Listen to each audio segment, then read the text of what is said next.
कहानी की शुरुआत में हम दो पुलिस अफसर को एक वीरान घर के अंदर जाता हुआ देखते हैं, जो बहुत ही डरावना होने के साथ साथ अजीबोगरीब भी था। लेकिन ये भी किसी चीज की परवाह किए अंदर आने के बाद डोर नॉक करने लगते हैं, क्योंकि इन्हें यहाँ पर एक आदमी की जानकारी मिली थी जो लोगों को पकड़ने के बाद बहुत ही बुरी तरह टॉर्चर करता था। और वो अचानक बस अंदर देख ही रहे थे कि तभी उन्हें किसी लड़की के चीखने की आवाज सुनाई देती है, जिसे देखने के लिए ये दोनों जो ही अंदर जाते हैं तो वहाँ पर कोई भी मौजूद नहीं था, क्योंकि अंदर एक से भी ज्यादा कमरे मौजूद थे, जिनमें से एक के अंदर जाते आखिरकार उन्हें लड़की देखी जाती है जो बहुत ही बुरी हालत में थी, क्योंकि इस किलर ने लड़की की दोनों आंखें ही निकाल ली थी, जिसे देखते ही देखते अब किलर सामने आने के बाद एक पुलिस अफसर को भी उसी वक्त मार देता है, जबकि छोड़ता थॉमस को भी नहीं, क्योंकि उसने अब थॉमस का हाथ ही काट दिया था। जिससे बचने के बाद वो पुलिस को कॉल करते ही अपने पास बुला लेता है, क्योंकि थॉमस के गन से शूट करने पर किलर उसे बिना मारे ही वहां से चला गया था, जिसकी खबर भी अब चारों तरफ फैल चुकी थी, क्योंकि ये किलर हर किसी को पकड़ते ही दोनों आंखें निकाल लेता है, जिसे ढूंढने की पुलिस भी बहुत कोशिश कर रही थी, लेकिन काम नहीं बनता। और इसी बीच अब फ्रेडन में आते थॉमस भी अपनी नींद से जाग जाता है, जिसने अपने काम के लिए हाथ भी प्लास्टिक का लगवा लिया था, जो बस तैयार होते ही दोबारा अपने काम पर निकल पड़ता है, जिसने इस बार एक बहुत ही खतरनाक टीम को शेल्टर के अंदर पहुंचाना था, जो सभी के सभी बहुत ही बड़े जुर्म में कैद थे। और इन सभी में 4 गर्ल्स के साथ साथ 4 बॉयज भी शामिल थे, जिन्हें जरा भी पता नहीं था कि शेल्टर में हमारे साथ क्या होने वाला है, क्योंकि वो स्टार्ट में ही लड़ाई शुरू कर देते हैं, जो देखकर लड़कियों को तो होश ही उड़ जाते हैं। लेकिन फिर भी इन्हें किसी तरह एक साथ तो ले ही जाना था, ताकि वो अब जेल की बजाय शेल्टर में रह सकें। जिनकी दूसरी बार बस के अंदर भी फाइट शुरू हो जाते हैं, क्योंकि माइक ने एक लड़की के साथ फाइट शुरू कर दिया था, जो बात टॉमी को जरा भी पसंद नहीं आती, जो पुलिस अफसर के आने के बाद खामोशी हो जाते हैं। लेकिन अब भी सब एक दूसरे के साथ बहुत ज्यादा गुस्से थे, जैसे शेल्टर में जाने के बाद एक दूसरे को मार ही दें। जिनकी कुछ टाइम बाद बस शेल्टर में एंटर हो ही जाती है, जहाँ पर हम मिस बीक नाम की एक बूढ़ी औरत को भी देखते हैं, जो पहले से इनके इंतजार में थी, जिसमें अंदर आने के बाद सभी के होश ही उड़ जाते हैं, क्योंकि वो शेल्टर भी किसी जेल से कम नहीं था, जहाँ पर हर तरह के लोग आकर रह सकते थे, क्योंकि यह खासकर बनाया ही होमलेस लोगों के लिए गया था, जिसके अंदर लड़कियां तो बिल्कुल ही खुश नहीं थी और सभी के सभी बार यहाँ से बाहर निकलना चाहते थे। लेकिन फिर भी अफसर उन्हें किसी तरह अपनी जान छोड़ने का एक मौका दे ही देता है कि वो एक वीक में ही खुद को साबित करने के बाद यहाँ से जा सकते हैं, ताकि उन्हें यकीन हो जाए कि अब ये फाइट नहीं करेंगे। और ऊपर से रूम में जाने के बाद माइक के तो होश ही उड़ जाते हैं, क्योंकि उसका बात भी अच्छे तरीके से साफ नहीं था। लेकिन फिर भी हम इनके ऊपर किसी को नजर रखता हुआ देखते हैं, जो जानने के लिए अब टोनी भी एक रूम के अंदर पहुंच जाती है, जहाँ पर दूसरी लड़की तो बस किसी भी हाल में यहाँ से बाहर जाना चाहती थी, जिसे रोकने की टोनी कोशिश भी बहुत करती है, लेकिन सारा पर इस सब का जरा भी असर नहीं होता। और ऊपर से अब पुलिस अफसर भी इन्हें वहीं पर खामोशी के साथ रोकने का कहता है, जो जानती थी कि अगर हम यहाँ से बाहर निकलें तो मारी जाएंगे। अब चलते हैं जॉन और सैम की तरफ, जो रात होता ही पूरे शेल्टर का चक्कर लगाने के बारे में सोच रहे थे, क्योंकि उन्हें ये जगह किसी भी भूल भुलैया से कम नहीं लग रही थी, जिसके लिए दोनों मान भी जाते हैं, क्योंकि इस जगह के अंदर पहले से ही बहुत खौफ था, जिसके बारे में जानने के लिए थॉमस टोनी से भी अपनी फैमिली के बारे में पूछने लगता है कि उसने अपने स्टेप फादर को हमले में क्यों मार दिया था, जिसकी बात का जवाब देने की बजाय वो उल्टा पुलिस अफसर पर ही गुस्सा होने लगता है, क्योंकि वो नहीं चाहते थे कि मुझसे हर कोई अपनी फैमिली के बारे में जानकारी ले सके कि मैंने अपने फादर और स्टेप सिस्टर पर हमला क्यों किया। जिसके साथ साथ अब दूसरी तरफ माइक को भी शेल्टर के अंदर एक डॉगी नजर आता है, जो जरा भी नहीं जानते थे ये कहां से आया, लेकिन फिर भी एक लड़की के खिलाने पर माइक उसे बॉक्स मारकर भगा देता है। और दोनों में लड़कियां भी इंटरेस्टेड लग रही थी, जैसे वो आज की रात बस टाइम स्पेंड करने वाले थे। और ऊपर से रात होने के बाद अब जॉन और सैम भी जागने के बाद शेल्टर के अंदर घूमना शुरू कर देते हैं, जिन्हें इस काम में मजा भी बहुत आ रहा था। जहाँ पर अब नहाते वक्त माइक दोबारा से सारा को पकड़ते ही टॉर्चर करने लगता है, क्योंकि वो किसी भी हाल में उसके साथ रात गुजारना चाहता था, जिसे टोनी आने के बाद उसी टाइम पर रोक ही लेती है, जिस काम से सारा तो बहुत ही डरी हुई थी और अब वो पहले से भी ज्यादा यहाँ से बाहर निकलने पर आमादा हो चुकी थी। जिसके साथ साथ अब दूसरी तरफ बाकी 2 लड़कियां भी टाइम स्पेंड करने के लिए रूम से बाहर निकल जाती हैं, ताकि मजे ले सकें, जिसके बारे में अफसर को जरा भी खबर नहीं थी कि वो क्या कर रहे हैं, क्योंकि दूसरी तरफ अब जॉन और सैम का भी यही हाल था। ये दोनों किसी तरह आगे जाते एक रूम के अंदर पहुंच जाते हैं, जहाँ पर बिना आंखों की एक लाश देखकर उनके होश ही उड़ जाते हैं, क्योंकि उन्होंने आज से पहले किसी भी बॉडी का ऐसा हाल नहीं देखा था, जिसे देखने के बाद अब वो इस बार भागने ही लगते हैं। लेकिन किलर ने उसे वक्त हमला भी कर दिया था, जिससे सैम की तो वहीं पर ही जान चली जाती है, क्योंकि उसने सैम के अंदर एक बहुत ही नोकीला रॉड घुसा दिया था, जिसकी आवाज सुनकर थॉमस की साथी जो ही लिफ्ट से ऊपर जाने लगती है, तो किलर उसे भी नहीं छोड़ता, क्योंकि उसे ये सभी फ्री के शिकार मिल चुके थे, जिन्हें अपने साथ रूम में ले जाने के बाद वो सभी की आंखें ही निकाल लेता रहता है, जिसके बारे में माइक के साथी बिल्कुल भी नहीं जानते थे, जो इस वक्त टाइम स्पेंड करने के लिए एक अच्छी जगह तलाश कर रहे थे। तो वहीं दूसरी तरफ सारा भी इस शेल्टर से भागने की तैयारी में थी, जिसे टोनी उसी टाइम पर ही मिलने के बाद डॉग के आने वाले रास्ते को ढूंढने का कहते हैं, क्योंकि वो उसी के रास्ते से ही आसानी के साथ बाहर निकल सकते थे। जो देखने के बाद सारा आगे जाते ही खतरनाक रूम में पहुंच जाती है, जहाँ पर चारों तरफ खतरनाक हथियार थे, जिनके साथ विंडो खोलने के चक्कर में वो उसी वक्त ही नीचे गिर जाती है, जिसकी आवाज सुनकर अब बाकी भी उसी की तरफ आने लगते हैं। लेकिन बहुत देर हो चुकी थी, क्योंकि किलर सामने आने के बाद पहले से ही सारा को पकड़कर साथ ले गया था, जो इस सब से जख्मी भी बहुत हो चुकी थी। लेकिन बूढ़ी उन्हें किसी भी चीज के बारे में नहीं बता रही थी कि ये आदमी कौन है, क्योंकि इस शेल्टर में कोई भी आकर रह सकता था, जिसे पकड़ने के लिए थॉमस भी टोनी के साथ लिफ्ट से ऊपर जाने लगता है। लेकिन वहाँ पर भी उसकी साथी का पहले से खून मौजूद था, जबकि दूसरी तरफ अब ये साथी भी बड़ी मुश्किल के साथ एक रूम के अंदर पहुंच जाते हैं, जो बिल्कुल ही इन सभी के इंटीमेट होने के लिए परफेक्ट था।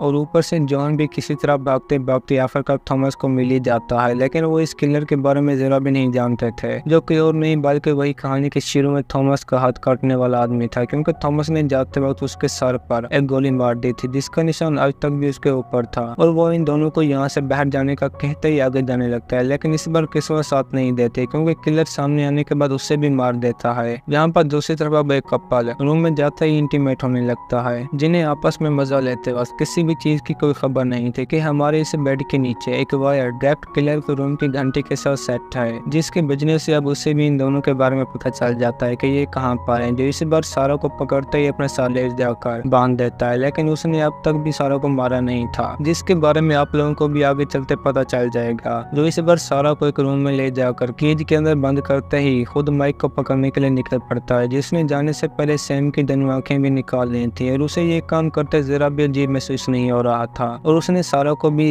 इसलिए छोड़ रखा था क्योंकि उसकी बॉडी पर क्रॉस के निशान बने हुए थे, जिसे मारना किलर भी एक पाप समझता था, क्योंकि वो चर्च से बहुत ही ज्यादा रिलेटेड था। जिसके बाद बारी थी इंटीमेट होने वाले कपल की, जिन पर किलर सामने आने के बाद हमला भी कर देता है, लेकिन ये उसी वक्त रूम से बाहर निकलकर भागने लगते हैं और किलर के आने से पहले छुप भी जाते हैं, जिन्हें वो रूम में आने के बाद ढूंढने की बहुत कोशिश करता है, लेकिन काम नहीं बनता, क्योंकि वो लड़का लड़की को पाइप के साथ बांधते ही एस्था के साथ नीचे भेजने की कोशिश कर रहा था। लेकिन अचानक से वो ऊपर आने लगती है, क्योंकि किलर ने अब लड़की को भी मार दिया था, जो लड़की को ऊपर लाने के बाद उसके कहने पर वहीं से ही नीचे छोड़ देता है, जिसके साथ साथ जमीन पर लगने से उसका हाथ भी बहुत बुरी तरह जख्मी हो जाता है, जहाँ पर पहले दिखने वाला डाग के साथ बाकी सभी आने के बाद उसे नोच नोच कर खा जाते हैं। जबकि इस बार बारी थी माइक की, जिन्हें किलर मारने ही वाला था कि तब भी वो लड़की को बचाता ही अंदर की तरफ भागने लगता है और दोनों एक साथ ही रूम में छुप जाते हैं, जिनके अंदर न मिलने पर वो बस जाने ही वाला था कि तब भी अलमारी चेक करने के चक्कर में उसे लड़की भी वहीं पर मिल जाती है, जिसे वो पकड़ते ही बहुत बुरी तरह फोन के आने पर पूरा का पूरा फोन ही खिला देता है, जिससे उसे बहुत ही तकलीफ हो रही थी। लेकिन डर के मारे माइक भी बचाने के लिए नहीं आता, जिसके अंदर ले जाने के बाद किलर ने आंखें भी निकाल ली थी। और ऊपर से दूसरी तरफ टोनी की वजह से बेल भी बच चुकी थी, जो तीनों ही अब किलर के सामने आने पर उसके साथ लड़ना शुरू कर देते हैं, जिसने भागने की लिफ्ट भी तोड़ दी थी। और टोनी भी अब बचने के लिए लिफ्ट के ऊपर चढ़ने के बाद आगे जाने लगते हैं, जहाँ पर एक रूम में पहुंचते उन्हें चारों तरफ फ्लास्क के अंदर इंसानी आंखें नजर आती हैं, जो सीन बहुत ही डराने वाला था। और ये भी किसी तरह करते आखिर में सारा के पास पहुंच जाते हैं, लेकिन उसे चुराने से पहले ही किलर वहीं पर पहुंच चुका था, जिससे बचने के लिए जॉन उसी वक्त ही फ्लास्क तोड़ने लगता है ताकि वो इसे डिस्ट्रैक्ट करते ही सारा को बचा सके। और होता भी बिल्कुल ऐसा ही है, लेकिन इतने में जॉनी को अपनी जान से जाना पड़ता है, जिसे मारने के बाद वो खुद भी सारा के पास पहुंच जाता है, जहाँ पर अब हमें उसकी मौत देखने को मिलती है, जो कि और नहीं बल्कि इसी शेल्टर की मालिक ही थी, जिसने धर्म के नाम पर अपने बेटे को टॉर्चर कर करके ऐसा बना दिया था। और वो क्रॉस के निशान होने के बावजूद भी सारा को मारने का कहती है, जिसकी इस बार किलर बात नहीं मानता और उसी टाइम पर अपनी मोम को उठाकर एक लोहे के रॉड में घुसा देता है, और खुद भी ऐसा करने के बाद सारा को पकड़ते फ्रीज हो जाता है, जिसे टोनी सामने आने के बाद शूट भी करती है, लेकिन गन में बुलेट्स खत्म हो चुकी थी। और इसी के साथ अब बारी थी लड़ने की, जिसके साथ ये तीनों बहुत ही बहादुरी के साथ मुकाबला करते हैं, जहाँ पर उन्हें किलर को जख्मी भी कर दिया था और आखिर में तो एक पंच के साथ नीचे भी गिरा देते हैं, लेकिन वो बहुत ही सख्त लकड़ी थी, जो बस अपनी आंख में एक रॉड लगने के बाद ही नीचे गिर पाता है, और उसी की वहीं पर ही अब नीचे गिरते बहुत बुरी तरह मौत हो जाती है। जिसके बाद ये भी मोम की पॉकेट से कीज लेते बाहर पहुंच जाते हैं, जहाँ पर माइक तो अपने ही रास्ते पर निकल पड़ते हैं और ये दोनों लड़कियां भी आपस में एक दूसरे के साथ वहां से चली जाती हैं। और इसी के साथ हमारी भी आज की ये कहानी खत्म होती है। दोस्तों, अगर आपको हमारी कहानी पसंद आई हो तो वीडियो को लाइक और चैनल को सब्सक्राइब जरूर कीजिए।